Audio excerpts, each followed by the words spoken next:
This book, let me tell you, the ending, oh my gosh. Ah! Okay, so I'm TJ, and welcome to TJ Smiles. Thank you so much for clicking into my video. And today I am going to be doing a book review on Eleanor and Park by Rainbow Rowell. Did I say her last name right? I don't know. I don't pronounce hers very well. Sorry that I just said your last name wrong. Oopsies, I don't care. Oops, I didn't say that. I'm really hyper. Don't mind me. So, Eleanor and Park. So this book, let me see the year. It posts the year right on the front page. It's set back in time. It is in 1986. And this girl, Eleanor, she lives in an interesting family. Her mother don't have a good life situation. She has a lot of little siblings. Her stepfather is horrible. She don't live with her real father. He really don't want anything to do with the family. Her stepfather is very abusive and alcoholic.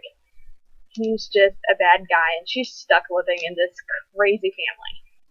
And she's new to this school, and the first day of school she goes and she gets on the bus, and no one wants her to sit next to them because she has this crazy, bushy, hot mess of a head, red hair, which you see in the front cover, and she dresses crazily because her family don't have money for nice clothes, so she just gets like random clothing from the Goodwill when it's on sale. Stuff like that. So she looks like a hot mess. But you know what? She's a sweet girl, and no one wants her to sit next to her on the bus. So this dude named Park, this is like, you know what? Whatever. Just sit next to me so we can like get on with this. And she does. And for the first couple weeks of school, they don't even talk. They just sit there on the bus, and as soon as they get off the bus, they go their separate directions, not wanting anything to do with them. They hate that they have to sit next to this person they don't know. Neither one of them would like to be around people on the bus. They just want to sit alone. And then Park realizes that as he's reading his comic books on the bus, Eleanor is looking over his shoulder and reading the comic books along with him. So he starts like slowly turning the page, reading a little slower so he makes sure she has time to read.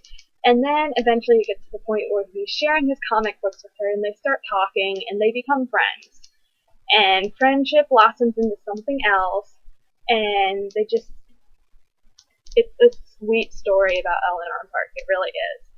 Park is another outsider in the school.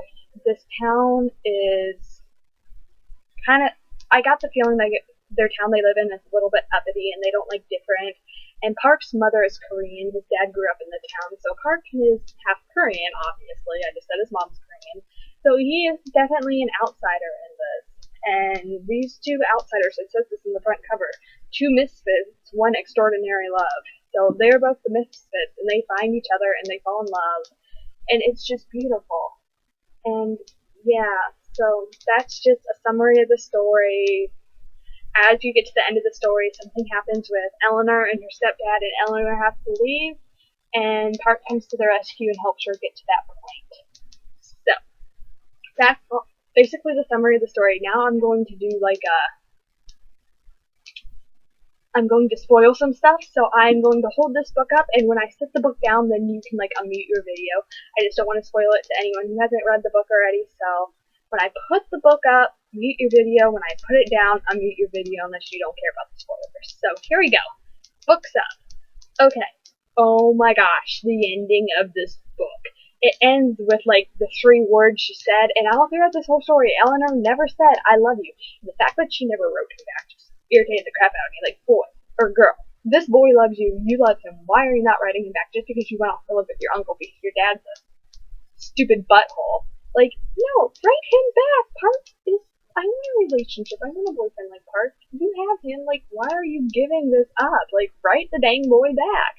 And she don't until she just sends him 3 words. And what were those 3 words? We don't know because Miss Rainbow decided that she didn't want to tell us. She just wanted to say that she wrote 3 words.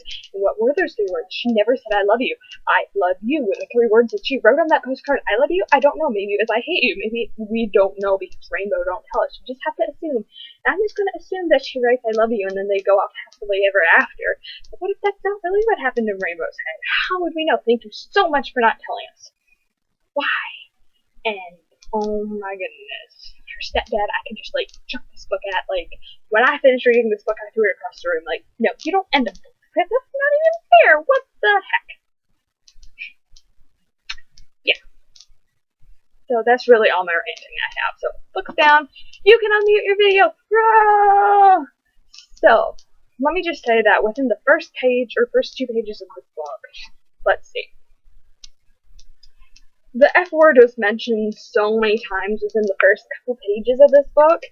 And because I am not a fan of swearing, not saying that I've never sweared in my life, that would be a lie. Like, every teenager has done it thinking they're cool. But in reality, it's not cool, and I've stopped myself from talking like that. I don't surround myself with people who talk like that, and I don't like reading stuff like that. So when I seen that many F-bombs within the first couple pages, I was like, oh my goodness, do I want to read this book? Is it going to be like this the whole book? But it was not. It wasn't that bad when she got into the book, and the story itself is so beautiful and amazing. Like, if you're like me and that's a turn off, don't put this book down. I would have been so upset if I never finished this book. I absolutely love it. It's probably it's my current favorite contemporary novel, so yeah. So don't put the book down if you come to that. That would just suck. So I don't know where else I was going with this. I really hope they make this into a movie. I feel like it would create a good movie. It kind of, at times, it kind of reminded me of Paper Towns, like at the end of the book when Eleanor runs away to her uncle's house or whatever to escape her stepdad. That aspect of it kind of reminded me of Paper Towns. So I don't know. I thought that was a unique aspect of the book, like the ending. So yeah, my phone's ringing. Ignore that. And since my phone's ringing and I really don't know where I'm going with this at all, I'm just going to go ahead and end this video. This is my 20th read of 2015, and I'm so glad I finished it and I didn't give up on it in the beginning. And I absolutely loved it. I could marry it. Okay, no, I couldn't. That's a little creepy. But thank you so much for watching. I'll see you guys later. Bye!